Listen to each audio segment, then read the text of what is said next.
Chapter 5. I was taking a break from Dunn, as I had been trying to do more and more of that summer. Not for lack of want, quite the opposite in fact. They were self-imposed timeouts. As my completion of the game became more and more at hand, my desire to solve the AI problem became more and more frustrating. Within reach but without a hand, Principal Miller would probably say, whatever that meant. Besides that, I was 18 and my wants and desires were becoming more diverse. I was still a socially awkward outcast with no real understanding of how to make the leap to real-world friends, but I did yearn for more of a life than I ever had before. Jessica, who was a name foreign on my tongue but common still in my mind, had been promoting a number of social events that summer on her Instagram account. Surprised was no one to learn that Lester stalked her social media accounts. Most were dances, library fundraisers, and other charity-driven activities of that sort, but one in particular jumped out at me. Dungeons & Dragons at Claudia's Tap House, Friday, August 16th, 8 p.m. All welcome to attend. GM'd by Jessica. I am a nerd, but Dungeons & Dragons had always intimidated me a bit. I don't know whether it's the acting element, the expectation to improvise, the fear of looking foolish, or all of the above, but it was never anything I had mustered up the courage to try before. I paced around my room after reading the post.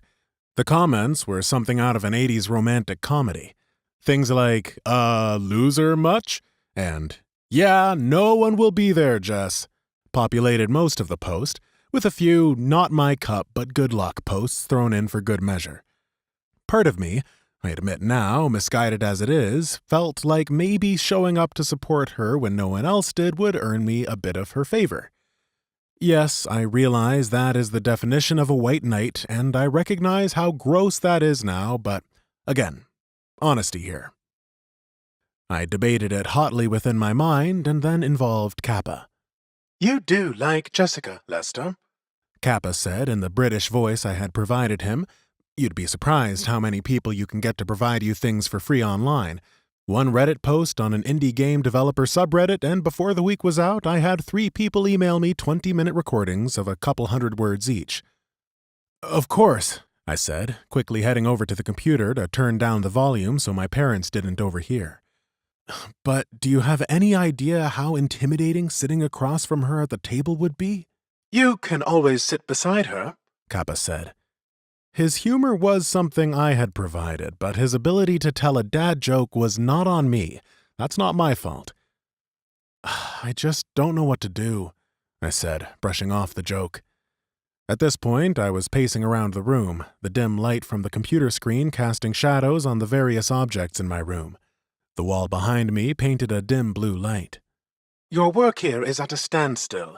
You've made the commitment to work on yourself and grow before college next year. This is your choice, but one I think you know the answer to," he said, very matter-of-factly. The word commitment sounded a bit off in Kappa's voice, like a robotic speak and spell. Of the people who sent me recordings of their voices for my video game, there were 2 men and a woman. Despite them offering a large list of words, there were still ones he didn't know which were sublimated with a free online Siri-like robot voice. Just as I was about to decide not to go, Kappa said, "Just promise me that we'll still be friends should you hit it off with them." I stopped pacing and looked towards my monitor, towards his smiling face and genuine care. I don't know whether it was the surprisingly kind way he said it or the prospect of having actual friends, but for whatever reason, I smiled and said, "Forevermore." I winked and looked down at my phone that I had left on my bed. Jessica's post was still open, and after a moment I scooped it up and pressed like. Then, nervous that I would still back out, I scrolled down and commented, "I'll be there." There. It was done. Now I had to go, and for better or for worse, I would. I stood up, breathed through the heavy weight within my chest, and promptly ran to the bathroom to throw up. The night of the game, I had borrowed the car to get to Claudia's Tap House. I had gotten my license early on in the year of my 16th birthday to give my parents a break on lifting Marcus around, but I barely used the car. I parked on a small side street and stayed in the driver's seat for a good 15 minutes before finally gathering enough courage to step out of the car. It was dark around this time in August, the last bits of light cutting through the building as I walked towards the bar, each step weighing me down as if I was moving through shallow water. By the time I reached the door to the tap house, my mind was racing. In my brain, opening that door would expose me to my entire high school class who would sit and stare at me for a moment before breaking out in a fit of laughter. I'd be forced to turn around and head back to the car, back home, back to the world of Dunn, and suddenly that sounded better. Who cares if I commented on the post? Who cares if I liked the photo? I could turn around right now and be back home within the hour if I hit enough green lights. And that's exactly what would have happened if Jessica hadn't been running late herself. My hand touched the long wrought iron handle of the door, the swirling grooves of it feeling snake-like within my grip, just as Jessica Taylor reached out to do the same. For a moment, our hands touched, and, as if having fondled toxic slime, I reeled back in horror, my embarrassment hidden beneath what must have looked like disgust on my face. I say I must have looked disgusted because Jessica, who equally hadn't noticed me reaching, reacted to my expression as if it were exactly that. For a moment, she looked surprised, then confused, then insulted. Fumbling like a blind man in the dark, I pawed for the door again, this time going for the other long handle on the opposite door as if she touching it had tainted the first. I pulled hard on the door, intending to open it wide for both of us, but when I did, it didn't move. Here, let me," Jessica said through half-formed words as I yanked on the now obviously locked door again so hard that my hand shot off and swung low directly into Jessica's crotch. With the smack, she kneeled over and let out an oomph sound.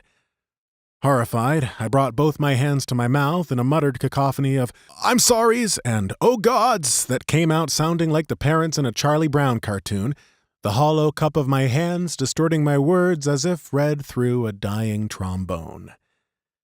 Without thinking, I yanked on the other door and ran into the bar. I was maybe halfway through the second door before I realized I had let it shut on her, and when I turned back to help her, she only held up a solitary hand and gestured to the second door before me. As I entered the bar, holding the door open this time, I waited patiently until Jessica entered before bolting to the bathroom. I could barely stand to look at my reflection in the bathroom mirror. If crying would have felt better, I most certainly would have. But as I stood there, all I could think of was how much I wished I was anywhere but here. After far too long in the bathroom, I realized that there was no way out of this now, and so I swallowed hard, breathed through the moment, and exited the bathroom and into the tap house. The bar itself was more a restaurant than a gaming space. The front section was still serving dinner in a casual manner as the waiter, who must have sensed my confusion, or, God forbid, saw my entry, gestured to the small hallway to the left of the bar that led to the back of the restaurant. I nodded and walked down the hallway, which opened into a party room of sorts. Here, small tables were pushed to one side, and in the middle Jessica stood over a table seating 3 other people. She looked up towards me and, clearly deciding to either forget or forgive our previous encounter, said, "Well, look who decided to join us." The table turned towards me in unison, save for one heavy-set blonde woman I recognized from school who took a second to finish whatever she was doing on her phone. She I recognized, the others I did not. With the length of the table stretching away from me, there was a short kid on the left with thick glasses, bushy eyebrows, and dark greasy hair named Jeremy. Opposite him, next to the heavy-set blonde girl, at the time I thought her name was Emma, but it was actually Emily, was a pasty white kid sporting a fedora who introduced himself to me in character. Xanthiac, Zach. Then, of course, at the head of the table was Jessica. And to my horror, the only open seat was directly next to her.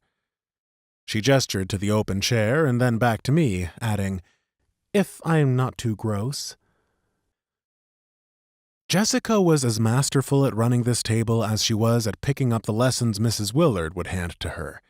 In a short time, she had us set up with pre-generated character sheets, pencils, paper, and dice. She quickly and accurately explained which dice to roll and when, much to the annoyance of Zach, who clearly was not a first-time player, and within the first 30 minutes we were within the world of Dungeons & Dragons. The game started off rocky. For all my gaming passion, it was as difficult as I had imagined to step into the world of D&D. The dice, the rolling, the stats, all this I could get behind. What I really couldn't crack was the role-playing element. I couldn't get into the mindset of my character. I couldn't act out what I wanted to do. I named my fighter Carver Wells, which was a name I used often as a placeholder for important things, but never felt comfortable in his skin. Regardless, the story was interesting, and Jessica's enthusiasm was contagious. She coaxed Emily out of her shell so vividly that as the game drew closer to the halfway point, she seemed like a completely different person. Then things went pear-shaped. D&D is equal parts teamwork, strategy, and story. Okay, there seem to be many more parts to it than that, but for the sake of explanation, that's all there is. As we entered the midpoint of the game, we were starting to click into the teamwork aspect of it, at least so far as being kind players to each other, until Zach started to push the boundaries. It started off simple enough. We had just entered the first section of a rather large dungeon, and Jessica had drawn out the layout for us on a mat. We had just captured a group of survivors, one of them being an elf girl. Zach, or Xanthiac, as he almost exclusively referred to himself as, took the lead on interrogating the elf, which seemed normal at first, as he was the barbarian.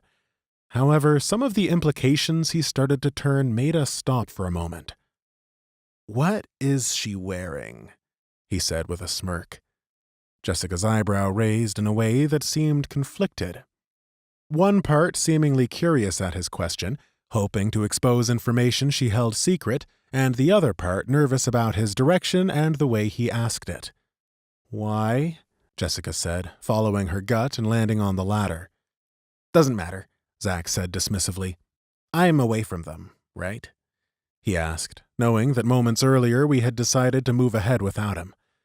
Jessica breathed through her nose and her eyes tightened for a moment. "You are, but you're not out of earshot necessarily," she said, cautioning him, but she already knew what was coming before the rest of the table caught on. "I'll take that chance," Zach said, as if being clever. With a sweaty handful of dice, he turned to Jessica and said in his character's voice, "You're a pretty little thing, aren't you?" As if unable to continue his speech while looking at the person he spoke to, he tilted his head down, maintaining the seductive, coy smile as he did. He fondled the dice in his hands and continued, "I'm going to make you talk in the only way you'll listen." Then, half excited and half panicked, he turned to Jeremy and said through a cracked smile, "I unzip my pants and—" That was as far as he got before the near-deafening slam of books crashed upon the table. Jessica had picked up her books and dropped them from shoulder height into the center of the table, spilling dice, miniature figurines, and pencils all around. Without breaking her gaze, a gaze of fire and fury, she walked around the table towards Zach and stuck a finger in his face. Zach, acting as if her anger was confusing and uncalled for, did his best to hold his hands up on either side of him, the action of an innocent man. "Get out of my game, you miserable, scummy neckbeard," she said through teeth clenched so hard I swear I could see them cracking. "Jessica, I wasn't going to—" Zach said, his gaze nervously shooting around to Jeremy and myself for support. His eyes met mine as I looked away, then to Jeremy, who rocked his head back and forth as if to say, "I don't know, man." His supporters dwindling, he went into the offensive. "This game is garbage. You're such a bitch, Jessica, and your characters are lame," he said without meeting her fiery gaze, too afraid of what she may do. She relaxed her jaw but kept her pose over him as he slunk down further in his chair. "Not tomorrow, not tonight, now. Get your shit, pick up your sweat-covered dice, and get out," she said, unflinching in her ferocity. Jeremy piped up, obviously friends with Zach outside this table. "Jessica, he won't do it again. He's just trying to be funny," Jeremy said, his voice coming out more like a warble than a human voice. Zach, having his support, looked back from his friend towards Jessica now for the first time. Jeremy muttered something, but it was lost amongst the sound of Zach's protest. For a moment, Jessica almost looked like she considered them. She stood up, lowered her hand, the thick smile upon Zach's face starting to creep back in as she breathed the fire from her lungs. After a long pause, she looked to me and said, "What do you think, Lester?" She said it with a pain behind her eyes that unsettled me. It wasn't disappointment so much as the expectation of it. It felt like a truth she was already preparing for, and suddenly I was like a deer in headlights. In my heart, I knew that whatever was happening didn't make a good game, but there was something nagging in the back of my mind. It was shame. I was ashamed to sympathize with Zach. I could put myself in his shoes, maybe easier than I could Jessica's. I could understand how a joke could spiral, and I could see myself getting caught up in a similar moment and being excited and curious to see where I could take it. It was a feeling that I knew was wholly wrong, and I felt sick in the way I sympathized with him. As I sat there, realizing an uncomfortable truth about myself, it dawned on me that I had been silent for far too long. Suddenly aware that Jessica was waiting for me to weigh in, I turned to Jeremy and then Emily, who was on her phone and clearly trying her best to ignore the unfolding situation. I panicked. Despite my desire to say something, to agree with Jessica and acknowledge the disgusting nature of what Zach was doing, I couldn't. For that, I felt embarrassed, but I felt worse when she gave up on waiting for me altogether. "Fair enough," she said, half disheartened by my inaction, half assured. "Jeremy, Lester, you're no longer welcome at this game either." Jeremy, who looked at her as if he had just been wounded, turned to me, a look of shock on his face. His hurt gaze was followed by one of anger as he stood up along with Zach, and they began to gather their things. I sat there for a moment, contemplating what had transpired, feeling equal parts guilty, angry, and sad. I was disappointed in myself, disappointed that I had not said anything. Not because I liked her, not because I wanted her to like me, but because each of us sat down at this table to have a good time and Zach made that impossible. As we each stood up and moved towards the door, Zach and Jeremy turned to me, Zach gesturing towards the table we left behind and mouthing the words, "Bitch." In the hallway, I stopped because I could hear crying from the table. I debated in my head before moving back into the room to apologize to Jessica, only to see her comforting Emily. "I'm so sorry," Jessica said, one hand on Emily's back. "I should have seen it coming." I left the bar out the back, my head spinning and my stomach upset. The darkness of the alley felt familiar and normal, the trash cans a welcome companion to the human garbage I felt like. I kicked a loose bag of cans, spilling them out onto the pebble-filled pathway, and turned to head down the tight laneway to my car. I walked almost absent-mindedly, thoughts still spinning in my head about Jessica, Zach, and my own feelings about what had happened. I felt guilty. I felt wrong. And while my mind fixated on the evening I left behind, I could never have guessed that in the 50 feet between me and my car, I would find the code that would cause me to break the universe.